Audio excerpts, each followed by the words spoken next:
Hello, welcome to all our viewers in Nigeria and around the world to meet the news on Global Television, coming to you live from the nation's capital, Abuja. I am Sadia Yakub. A quick reminder that Global Television is on DSTV channel 365 and Star Times channels 276. And now the news in details. The federal government has endorsed and pledged full support for the Nigerian Press Council proposed national compendium documenting the economic and tourism potentials of the 36 states and the Federal Capital Territory. Shettima gave the assurance at the presidential villa in Abuja during a courtesy visit by a delegation from the NPC led by its Executive Secretary and Chief Executive Officer, Dr. Didi Ezuga. The Vice President described President Bola Tinubu as a long-standing friend of the media and a firm believer in the independence of the press, stressing that the administration has, over the last 3 years, sustained an atmosphere conducive to journalists operating without intimidation. The Minister of Information and National Orientation, Mohammed Idris, has reiterated the federal government's strong commitment to the establishment of state police.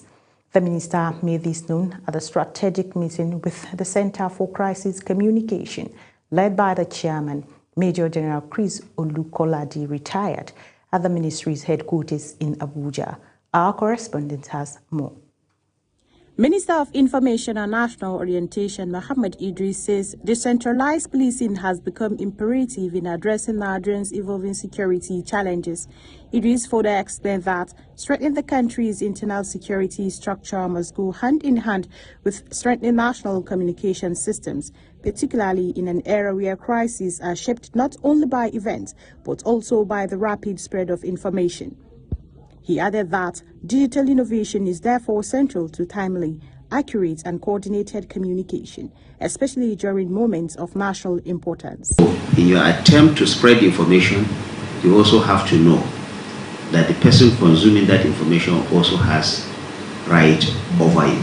Therefore, responsible use of whatever tool you are using is core in ensuring that you have what is called effective communication. Earlier in his speech, Major General Chris Olukolade, retired, expressed appreciation to the minister for his support and encouragement towards advancing crisis communication reforms in Nigeria. He appealed for the minister's endorsement of the proposed National Crisis Communication Hub and Performance Index framework, which he described as critical to real-time monitoring, to coordinated responses to misinformation, and to strengthen institutional accountability. Continuous training for journalists, public relations officers, security spokespersons was strongly recommended during that conference, particularly in the digital tools, advanced fact-finding and fact-checking, and early detection through AI-generated misinformation tools.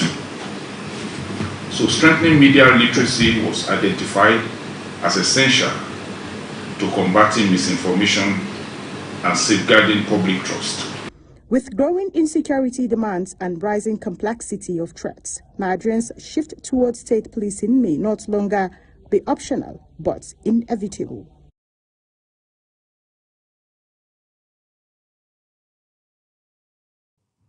Chairman of the Independent National Electoral Commission, INEC, Professor Josh Amopitan, has reaffirmed his commitment to strengthening Nigeria's democratic process through inclusivity, transparency, and the development of technology.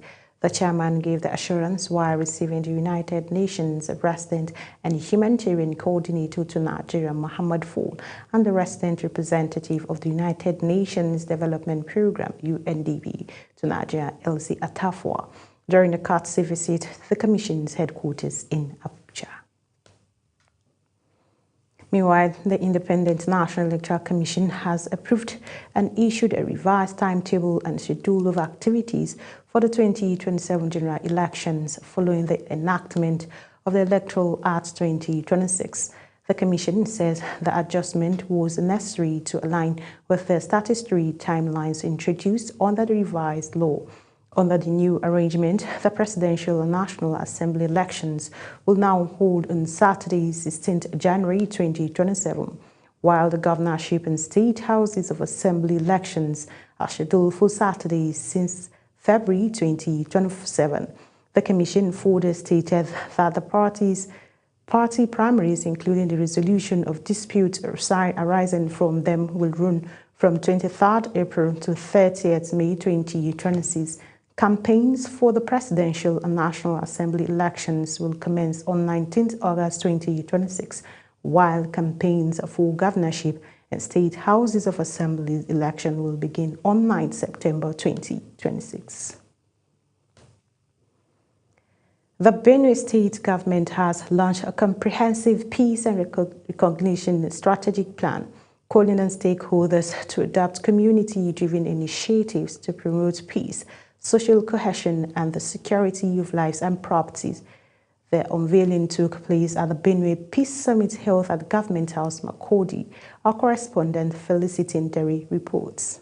Launch of the Benue Peace and Reconciliation Strategic Plan 2026 to 2030 brings together government officials, traditional leaders, security agencies, farmers, pastoralists, and international partners to build safer communities and boost livelihoods. It will be locally informed peace building.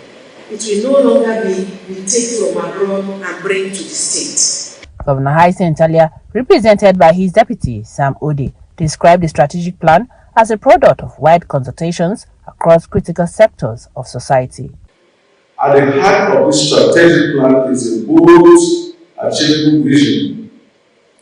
And the vision is a peaceful, secure, and stable Benue, where communities coexist in harmony, conflicts are resolved through dialogue and justice, and development can thrive for all.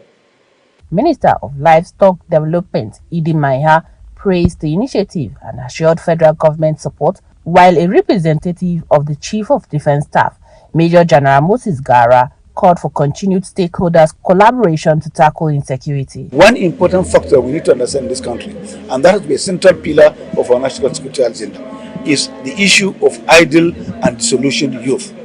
And we have opportunities in the livestock sector today to absorb all these idle and disillusioned youth. The change of narrative is at the base of what we want to achieve. To change the existing narrative that does not leave room for peace or negotiation. Pledged traditional rulers' support for the peace process and urged for the safe return of displaced persons. While the team lead, Tetra Tech Spring Program, Dr. Okoha Okoiwo, highlighted the summit's role in strengthening inclusive peace building and coordinated responses.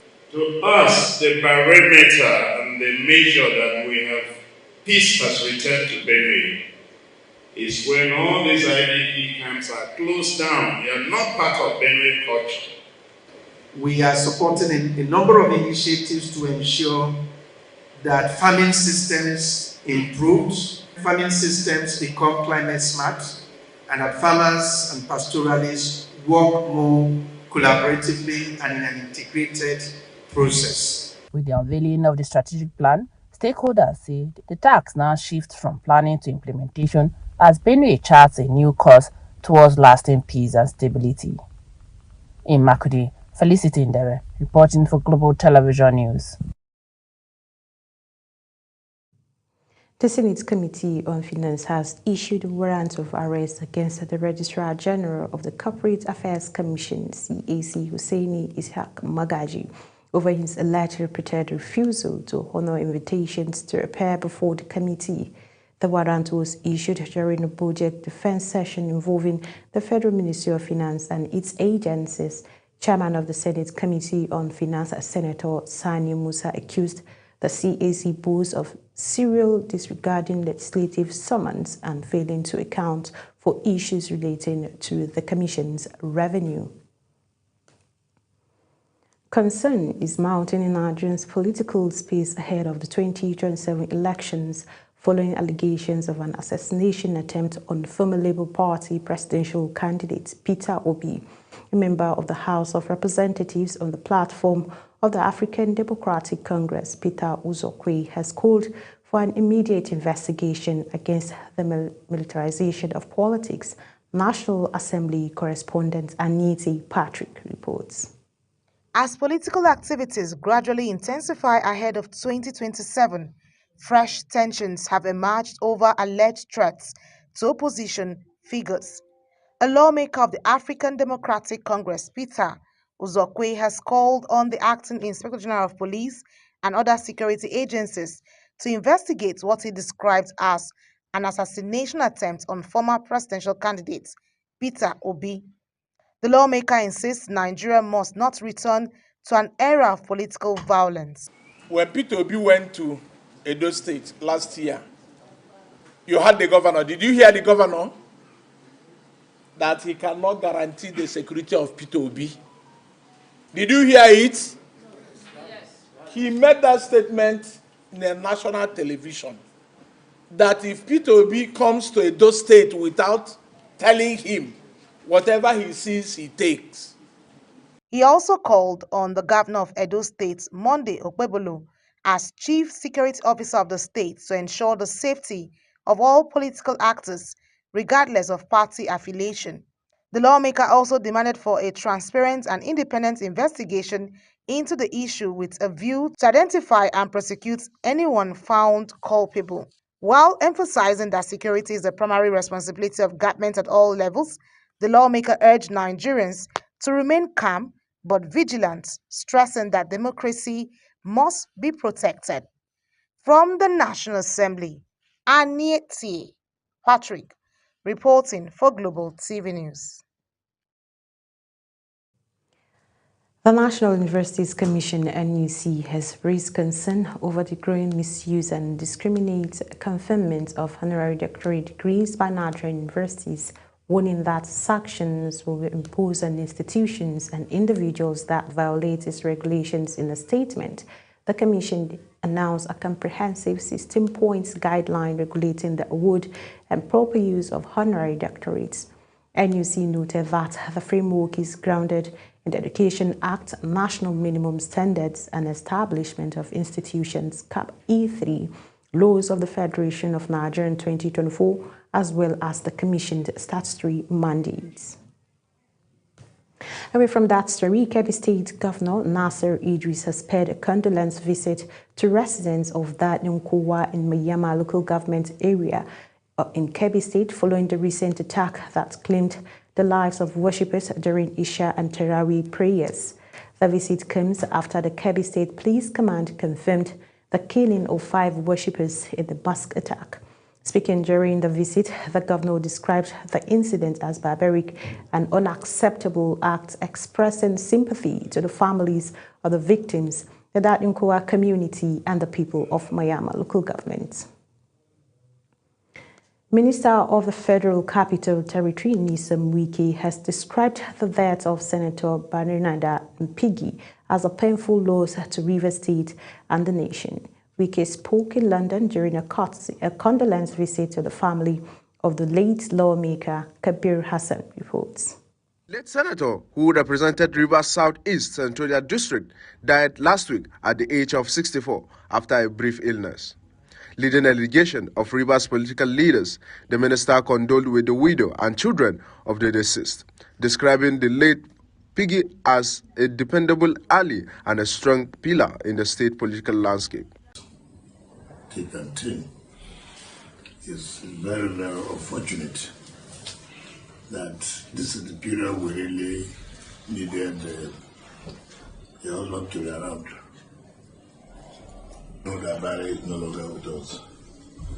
It's a day, it is what we call a great loss, not only to the Ogoni, not only to the state, but to Nigeria as a whole.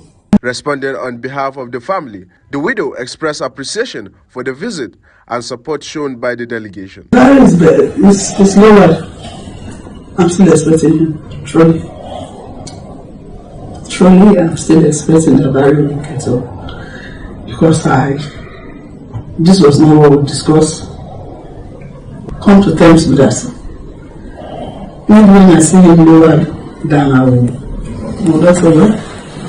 Kobe is dead. The minister assured the family of continued solidarity as preparations begin for the burial of the late senator. Kabir Hassan reporting for Global TV News. The Federal Ministry of Environment has organized a pair learning workshop on subnational climate governance performance, rating and ranking for Honorable Commissioners for Environment across Nigeria. Our environment correspondent Ubong Usoro takes it from here. The workshop brought together state commissioners for environment and key stakeholders to strengthen climate governance at the subnational level. Director of the Department of Climate Change in Yobong, Abiola Awe, said the initiative provides a platform for states to showcase their achievements in the climate space, while also promoting healthy competition, accountability, and measurable performance. Tangible progress happens at the state and local levels. This community of practice is therefore designed to serve as a structured technical platform to bridge policies and practice. The training was facilitated by Professor Chukwu Okereke, Executive Director of Partnership for Agile Governance and Climate Engagement, PACE, who highlighted practical framework for accessing climate performance and strengthening institutional capacity at the state level. Our policies about climate change have focused on the national level, and for a very long time, states were ignored. The Society for Planet and Prosperity, in collaboration with the Department for Climate Change, Federal Ministry of Environment, came up with a unique initiative to promote climate action at the state level. The chairman of the Environment Commissioners Forum of Nigeria, Nura Kazore, and Commissioner for Environment Jigawa State commended the ministry for convening the workshop, describing it as timely and impactful. At the end of this, we should have a tailored training program as part of capacity building. One, we are expecting a trust-based networking amongst us that will be relating very well.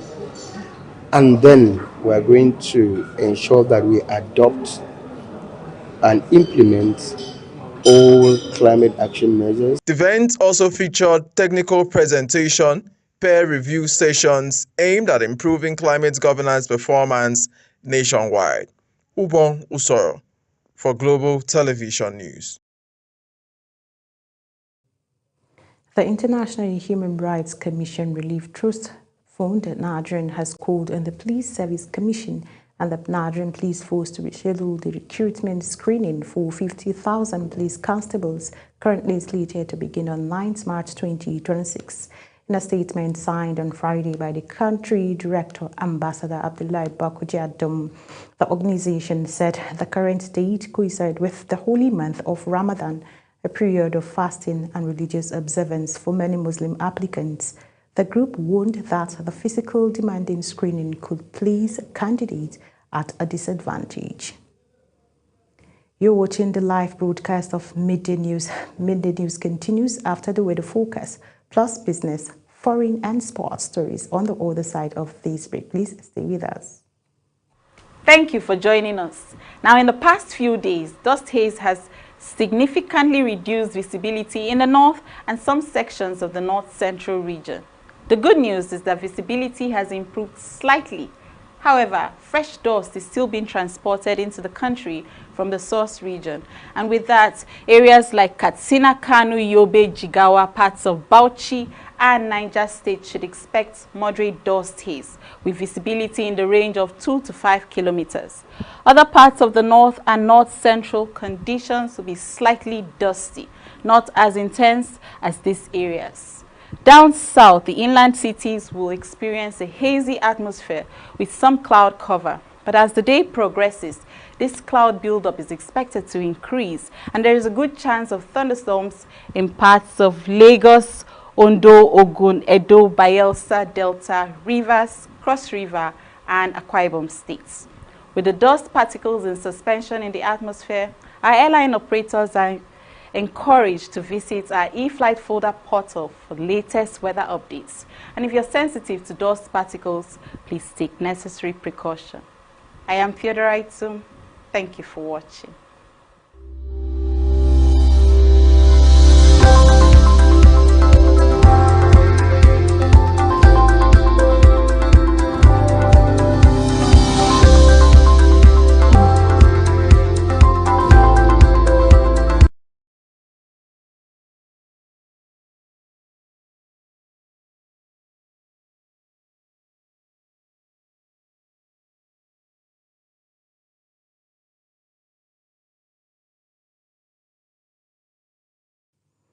Welcome back from that short break and in business news. African policymakers and development institutions have renewed calls for visa-free travel across the continent, positioning free movement of people as essential to unlocking economic transformation under the African Continental Free Trade Area. The push emerged for high levels convened by the African Development Bank Group and the African Union Commission on the emergence of the African Union Summit in Addis Ababa, where participants urged that restrictive visa regimes remains a major obstacle to intra-African trade, services, growth, investment, tourism, and labor mobility. African Development Bank Group stated that only 5 African countries, Mozambique, Rwanda, Comoros, and Madagascar, offer visa-free access or visas on arrival to citizens of all African countries. On the other hand, Democratic Republic of Congo, Equatorial Guinea, and Sudan require citizens from every single African country to apply for a visa. And on the foreign scene, an Indian court acquitted the former Chief Minister of Capital Delhi on Friday in a long-running corruption probe that the man had called a political conspiracy by ruling party opposition and admin party leader Arvind Kejriwal was Delhi's chief minister before losing elections in 2025.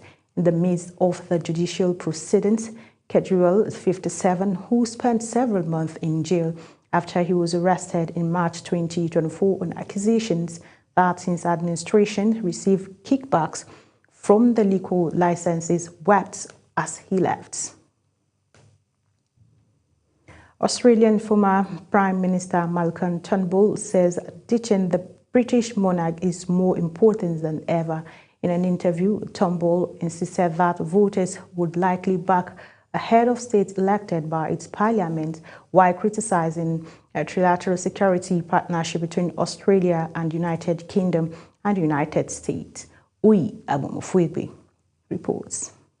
Turnbull, who served as Prime Minister from 2015 to 2018, led the country's Republic movement's unsuccessful 1999 referendum bid to replace the British monarchy with an Australian head of state. Almost 3 decades on from that poll, and as the British monarchy reels from the arrest of ex-Prince Andrew Mountbatten Windsor, the first of a royal in the modern era, Turnbull said an elected head of state could heal Australia's tribal politics. The virtue of having a republic in Australia is that it emphasises the thing we have in common as Australians. So instead of being in our own little identity group, when there are so many nowadays, focusing on our identity as Australians in all of our cultural, ethnic, religious, diversity, but nonetheless it focuses on those common civic values that we share. And I think that's why a republic's more important than ever. Australia was a British colony for more than 100 years, gaining de facto independence in 1901. The country has, however, never become a fully fledged republic. Current Prime Minister Anthony Albanese has issued a full-throated call for Andrew to be removed from the royal line of succession. Uyi Agbomofwegbe reporting for Global TV News. And in sports, Super Falcons returnee Ngozi Okobi-Okegene says she is delighted to return to the women's senior national team after about 3 years out adding that she is not affected by the critics who claim she does not deserve a call due to childbirth. Okobi was handed a call-up by coach Justin Madugu for the pre-WAFCON 2026 friendlies against Cameroon, making her return to the team after missing the 2023 FIFA Women's World Cup in Australia and New Zealand. The 32-year-old took almost 2 years away from football following the World Cup snub and has since given birth to her first child during that period before returning to action last year with Canadian side Ottawa Rapid FC. And that's it on Midday News. A quick reminder that Global Television is on DSTV channel 365 and Star Times channels 276. Kindly follow us across all social media platforms now showing on your screen using our Global TV NG. I am Sadia Yakubu saying thank you for watching.